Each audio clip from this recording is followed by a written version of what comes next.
The marble floors of the Blackwood mansion echoed with hurried footsteps as Margaret Blackwood paced frantically across the grand foyer.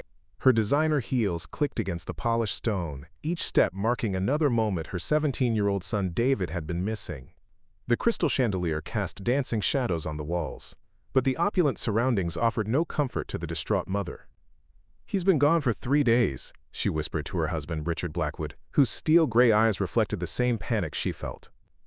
Richard stood by the towering windows, his usual commanding presence diminished by worry. Outside, their sprawling estate stretched for acres, but somewhere beyond those manicured gardens, their son had vanished without a trace. The police had been called, private investigators hired, and every contact in David's phone traced. Yet no one had seen the heir to the Blackwood fortune since Tuesday evening when he'd stormed out after another heated argument about his future. The fight had been the same one they'd had countless times before. David refusing to attend the prestigious business school his father had chosen, declaring he wanted to find his own path rather than inherit a life he never asked for. As Margaret reached for her phone to call the investigators again, she noticed Miguel Santos quietly mopping the floor in the corner of the foyer. The 55-year-old janitor had worked for the Blackwood family for over a decade, arriving before dawn and leaving after sunset, maintaining the spotless condition of their 20-room mansion. Most days, the family barely acknowledged his presence, treating him as part of the furniture rather than a human being with thoughts and feelings. But today, something in Miguel's weathered face caught Margaret's attention. His dark eyes held a knowing look that made her pause mid-dial. Miguel had always been observant, moving through the house like a silent guardian, cleaning and organizing while the family went about their dramatic lives. He'd witnessed countless arguments, celebrations, and quiet moments of despair, always maintaining his professional distance. "Miguel," Margaret called softly, surprising both herself and the janitor. In all the years he'd worked for them, she'd rarely addressed him directly, usually communicating through their house manager. Have you seen anything? Anything at all that might help us find David?" Miguel set down his mop and approached cautiously, his hands still damp from cleaning. His thick accent carried years of hard work and sacrifice as he spoke. "Senora Blackwood, I know this is a very difficult time for your family." Richard turned from the window, his eyebrows raised in surprise at his wife's interaction with the help. "Margaret, what are you doing?"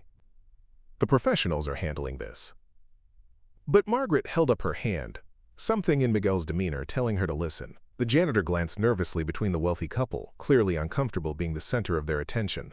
He'd spent years perfecting the art of invisibility, working around their lives without intruding or offering opinions about family matters that were none of his business. "I clean Master David's room every day," Miguel said slowly, choosing his words carefully. "I see things. I notice when something changes." Margaret stepped closer, her heart pounding. "What kind of things?" Miguel hesitated, clearly wrestling with whether to speak. In his decade of service, he'd learned that rich families had their own rules, their own ways of handling problems that didn't typically involve input from the staff. But the desperation in Margaret's eyes and the genuine fear he'd observed over the past 3 days finally broke through his professional reservations. 3 weeks ago, Master David started collecting things, Miguel said quietly. Not expensive things, old clothes, camping gear, books about living simple lives. He hid them in the back of his closet, behind the winter coats. Richard scoffed, but Margaret's eyes widened with understanding. David had always been different from other wealthy children, more interested in helping at local shelters than attending charity galas, more concerned about social inequality than his trust fund. She'd noticed his growing restlessness, his increasing questions about what their money could do for others rather than what it could buy for himself. "There's more," Miguel continued, emboldened by Margaret's attention. "I see him reading stories about people who give up everything to help others. Stories about volunteers who go to poor places to build houses, to teach children. He leaves these stories open on his desk like maybe he wants someone to see them." The pieces began falling into place for Margaret. David's recent questions about their charitable giving, his criticism of their lavish lifestyle, his growing anger about the inequality he saw in the world. She'd dismissed it as teenage rebellion, never imagining he might actually act on his convictions. "Where do you think he might have gone?" Margaret asked, her voice barely above a whisper. Miguel looked down at his hands, then back up at the desperate mother. "There is a place. A shelter downtown where Master David used to volunteer before you made him stop. He talked about it often with Maria, our cook. Said the people there were the most real people he ever met. Richard stepped forward, his business instincts taking over. We checked all the local shelters. He's not there. But Miguel shook his head slowly. Not the nice shelters where rich people volunteer for photos. The real one. The one that doesn't have website or newspaper stories. The one where people go when they have nowhere else. Margaret felt a chill run down her spine. She remembered the arguments about David's volunteer work, how they'd forbidden him from going to what they called dangerous neighborhoods. They'd wanted him to volunteer at respectable charities, the kind where other wealthy families sent their children, not the gritty places where he insisted the real need existed. "It's called Hope's Haven," Miguel said, his voice growing stronger with each word. "It's not in good part of town, but Master David," he said, the director there, Miss Sarah. She understood him in ways family never did. He said she never looked at his clothes or his car, just saw him as a person who wanted to help. The revelation hit Margaret like a physical blow. While they'd been searching expensive hotels and calling his wealthy friends, David might have been sleeping on a cot in a homeless shelter, choosing poverty over privilege. The irony was devastating. Their son, heir to millions, had possibly run away to live among people who had nothing. Miguel continued, "The last time I cleaned his room, I find a note he threw away. It said, 'I can't keep pretending this life makes sense when so many people suffer.' I think maybe he doesn't run away from you. Maybe he runs towards something he believes in." Richard's face reddened with a mixture of anger and embarrassment. "You're telling me our son is living in some homeless shelter by choice?" "Maybe not living there," Miguel said carefully, "but maybe working there, helping there. Master David always said he wanted to earn his place in the world, not just inherit it." Margaret sank into a nearby chair, the weight of realization crushing her chest. They'd raised David in luxury but failed to understand his character. They'd given him everything money could buy but missed what his soul actually needed. The arguments about his future suddenly made perfect sense. He hadn't been rejecting their love, he'd been rejecting their values. "Can you take us there?" Margaret asked, surprising herself with the request. Miguel nodded, but his expression grew serious. "I can take you. But Senora, if Master David is there, he chose to be there. Maybe you need to understand why before you try to bring him home." The wisdom in the janitor's words struck Margaret profoundly. This man who cleaned their toilets and polished their floors had seen something in David that she, his own mother, had missed. Miguel had been watching, learning, understanding the young man's character while she'd been focused on his bank account and social standing. As they prepared to leave, Margaret realized that Miguel's insight came from more than just observation. It came from understanding what it meant to work hard for little money, to find dignity in service, to measure worth by contribution rather than possessions. These were lessons David had been trying to learn, values he'd been trying to embrace, while his parents had been pushing him toward a life of inherited privilege. The drive to Hope's Haven took them through parts of the city Margaret rarely saw, neighborhoods where her charitable donations went, but where she never ventured personally. Miguel sat in the passenger seat, directing Richard through streets lined with boarded-up buildings and small businesses struggling to survive. The contrast to their gated community was stark, and Margaret found herself seeing the city through David's eyes for the first time. "He always said money should be a tool, not an identity," Miguel remarked as they drove.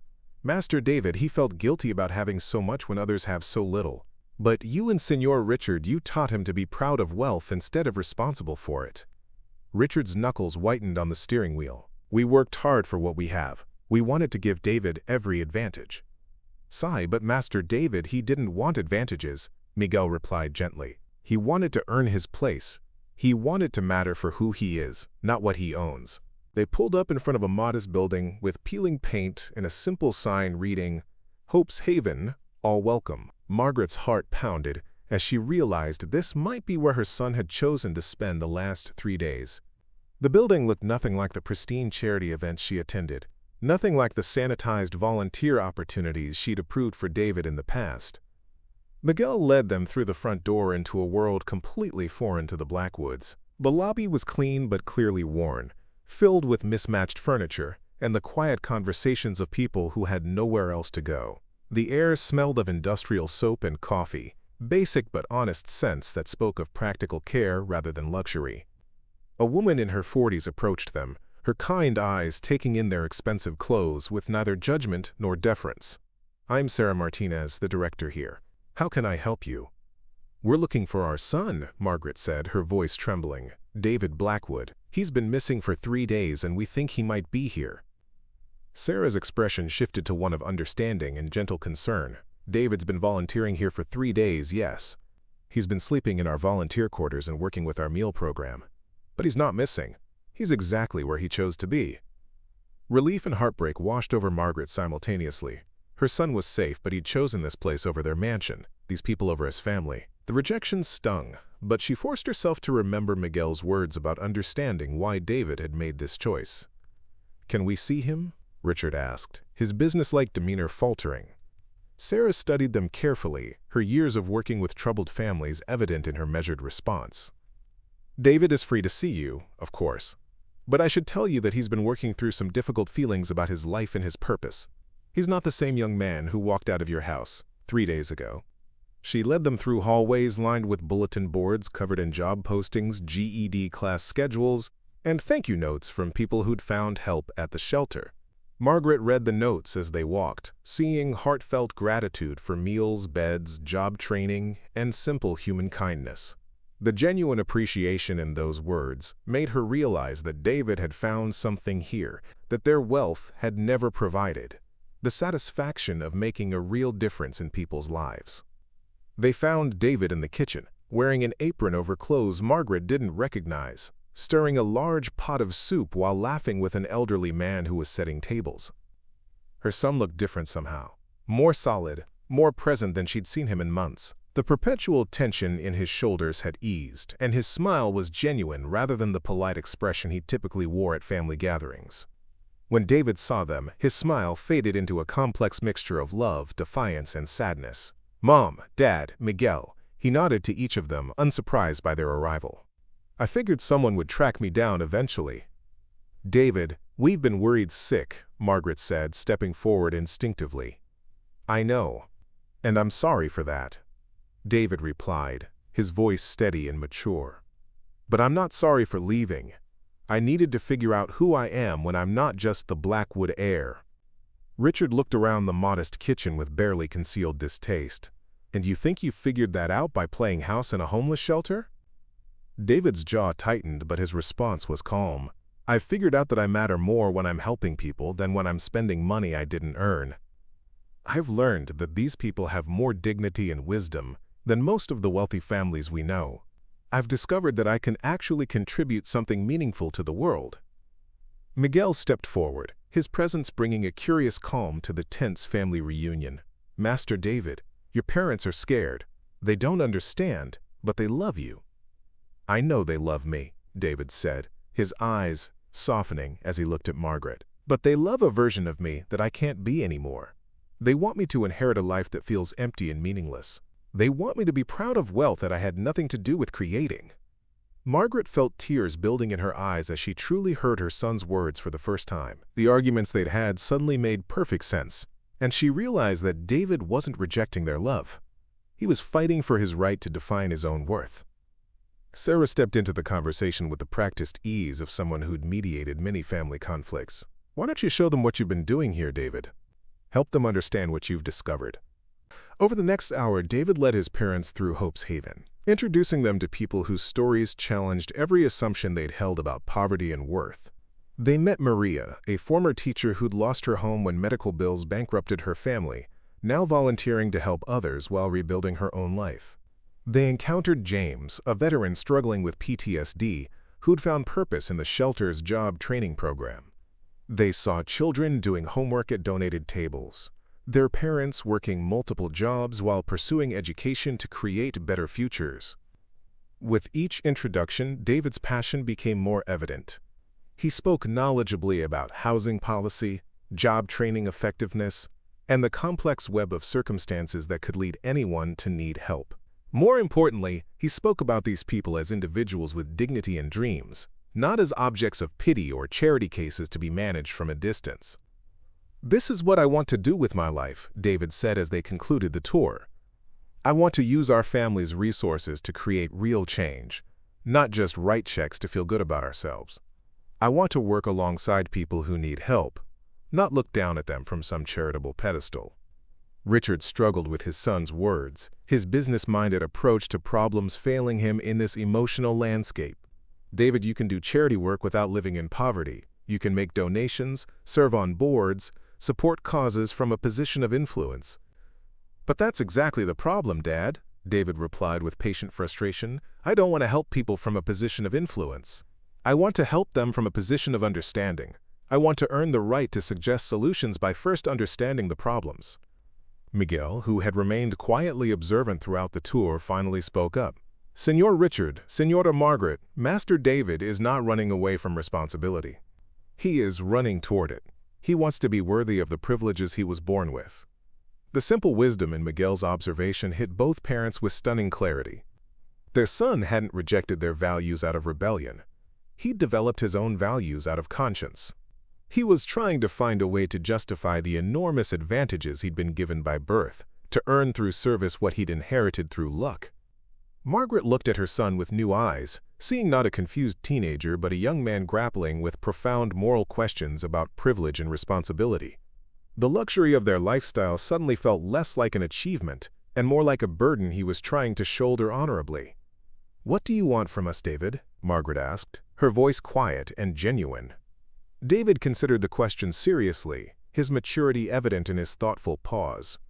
I want you to understand that this isn't about rejecting our family or our resources. It's about using them differently. I want to create something meaningful with the advantages I've been given, not just inherit a lifestyle that produces nothing but more wealth. And if we can't accept that, Richard asked, though his tone had lost its earlier harshness. Then I'll do it without your support, David replied without hostility. Because this is who I am now. This is who I need to be to live with myself. The finality in David's voice made Margaret realize that her son had indeed changed over the past 3 days. He'd found something at Hope's Haven that their mansion had never provided. A sense of purpose that came from his own choices rather than his inheritance. The confidence in his stance was new, born not from privilege, but from genuine self-discovery. Sarah stepped forward with the gentle authority that came from years of helping families navigate difficult transitions. Perhaps, she suggested, there's a way for David to honor both his convictions and his family connections. Many successful social programs are led by people who combine passion with resources, understanding with influence.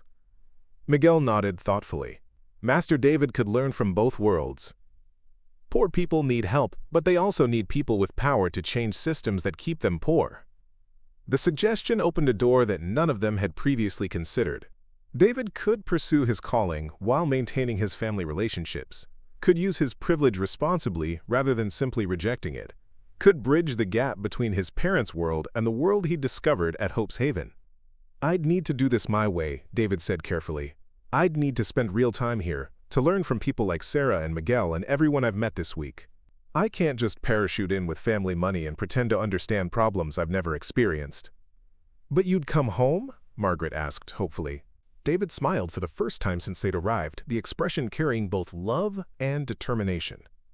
I'd come home, Mom, but I'd also keep coming here. This place, these people, they're part of my life now. They've helped me understand who I want to be. As they prepared to leave Hope's Haven together, Margaret found herself walking beside Miguel, the janitor, who had made their reunion possible. The man who cleaned their floors had possessed wisdom about their son that she, his own mother, had missed. Miguel, she said quietly, how did you know? How did you understand David when we didn't? Miguel smiled with gentle humility. Senora, I watch people very carefully because my job depends on understanding what they need. Master David, he always treated me like person, not like furniture. He asked about my family, remembered my stories, said thank you for things most rich people never notice. A young man with that kind of heart, when he becomes unhappy with luxury, he doesn't run toward more luxury, he runs toward meaning. The insight struck Margaret as profoundly simple and absolutely true. David had always been different from other wealthy children, more interested in people than possessions, more concerned with fairness than privilege. She and Richard had mistaken his kindness for naivete, his social consciousness for teenage rebellion. As Richard drove them home through the city streets, David pointing out programs and organizations he'd learned about during his 3 days away, Margaret realized that Miguel had given them much more than information about their son's whereabouts. He'd given them insight into David's character, understanding of his motivations, and ultimately, the key to rebuilding their relationship with their son. The Blackwood mansion looked different to Margaret as they pulled into the circular driveway. The marble and crystal still sparkled, but now she saw them through David's eyes. Beautiful but cold, impressive but isolating, expensive but ultimately empty without purpose beyond display. Their home was magnificent, but Hope's Haven had been meaningful. Over the following weeks, David kept his word, splitting his time between the family mansion and the shelter, gradually building a bridge between his two worlds. He convinced his parents to visit Hope's Haven regularly, not as wealthy donors, but as students learning about problems they'd never understood. Margaret found herself working alongside Sarah, using her organizational skills to improve the shelter's operations, while Richard discovered that his business expertise could help residents develop job skills and financial literacy. Miguel watched these changes with quiet satisfaction, continuing his daily work of maintaining the mansion while observing the family's transformation. David had returned home, but he'd brought new purpose with him, infecting his parents with his passion for meaningful contribution to society. The arguments about David's future disappeared, replaced by collaborative discussions about how the family's resources could create lasting change. David enrolled in college but studied social work and nonprofit management rather than business. His parents supported his choice, having finally understood that their son's happiness came from service rather than success in traditional terms. One evening, as Miguel finished cleaning the foyer where Margaret had first approached him with desperate questions about her missing son, he found David waiting for him with a cup of coffee and a genuine smile. "Miguel," David said, "I never properly thanked you. If you hadn't spoken up, I might have lost my family forever. You helped them understand something I couldn't explain on my own." Miguel accepted the coffee gratefully, still somewhat surprised by the continued attention from the family he'd served silently for so many years. "Master David, you didn't need me to find your path. You just needed your parents to see what I could see, that you have good heart and strong conscience. Those things don't come from money, they come from character." "Maybe," David replied thoughtfully, "but it took someone who really saw me, really understood what I was struggling with, to help them understand too. You knew where to find me because you knew who I really am." The simple truth in David's words reflected the extraordinary outcome of their family crisis. The millionaire's son had run away from home, and only the janitor had known where to find him, not just physically, but emotionally and spiritually. Miguel's years of quiet observation had equipped him with insights that escaped the boy's own parents, wisdom that came from understanding people rather than managing them. As David headed upstairs to prepare for another day volunteering at Hope's Haven, Miguel finished his evening routine, satisfied that the Blackwood family had found their way back to each other. More importantly, they'd found their way toward a more meaningful existence, one that honored both their privileges and their responsibilities.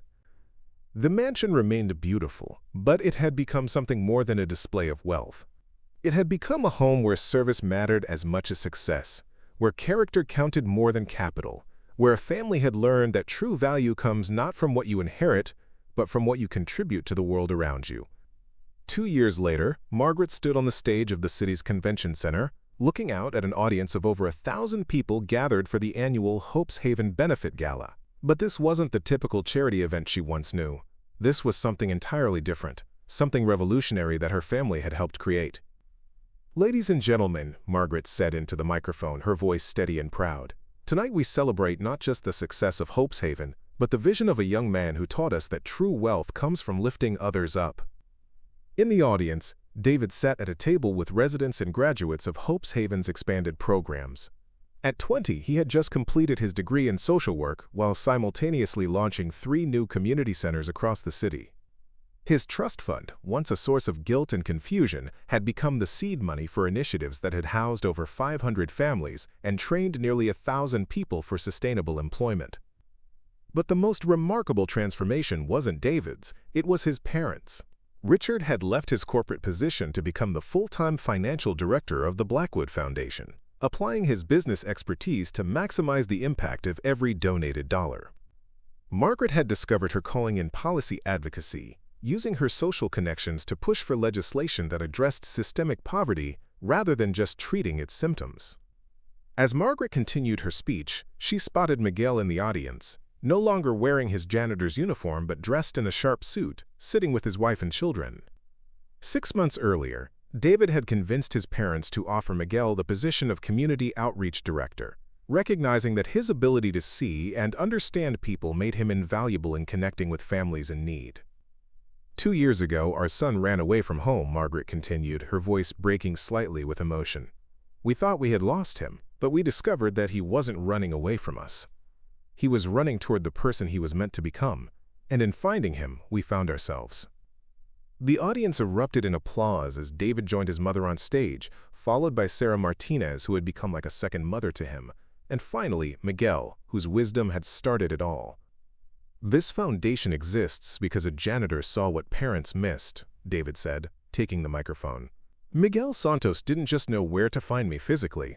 He understood who I was spiritually. His insight saved our family and launched a movement. David turned to Miguel, his voice thick with gratitude. Miguel, you once told me that real wealth comes from understanding people, not managing them. Tonight, I want everyone to know that you've been promoted to Chief Vision Officer of the Blackwood Foundation, because your understanding of human dignity guides everything we do. The crowd rose to their feet as Miguel stepped forward, tears streaming down his weathered face. The man who had once been invisible in the Blackwood mansion was now being honored as the heart and soul of their charitable empire. When I was cleaning floors, I learned to see people, Miguel said into the microphone, his accent thick with emotion. Rich or poor, everyone just wants to matter, to contribute, to be seen for who they really are. Master David taught me that privilege is not something to be ashamed of. It's something to be shared. In the audience, Maria, the former teacher, applauded alongside James, the veteran, both now employed as program coordinators. Dozens of Hope's Haven graduates filled the tables, living proof that when people are given genuine opportunity and respect, transformation becomes possible. As the evening concluded, the Blackwood family stood together on stage, no longer just wealthy philanthropists writing checks, but partners in a revolution of compassion that had spread far beyond their original shelter. David had indeed run away from home, but in the process, he had led his entire family toward a home they never knew they were looking for. A place where love was measured by service, where success was defined by the lives you touched, and where a janitor's wisdom could change the world. The millionaire's son had been found, but more importantly, he had found himself. And in doing so, he had shown everyone around him that the greatest treasures aren't kept in mansions. They're discovered in the moments when we choose to see each other as human beings worthy of dignity, respect, and hope. Miguel looked out at the crowd, then at the family he'd helped heal, and smiled. Sometimes the most important job isn't cleaning floors. It's helping people see clearly enough to find their way home to who they're meant to be. The fantastic ending wasn't just that David had been found. It was that in losing him, his family had discovered a purpose greater than wealth, a legacy more valuable than money, and a love deeper than luxury. They had learned that true success isn't measured by what you accumulate, but by what you give away, and that sometimes the person with the least power holds the greatest wisdom. The end.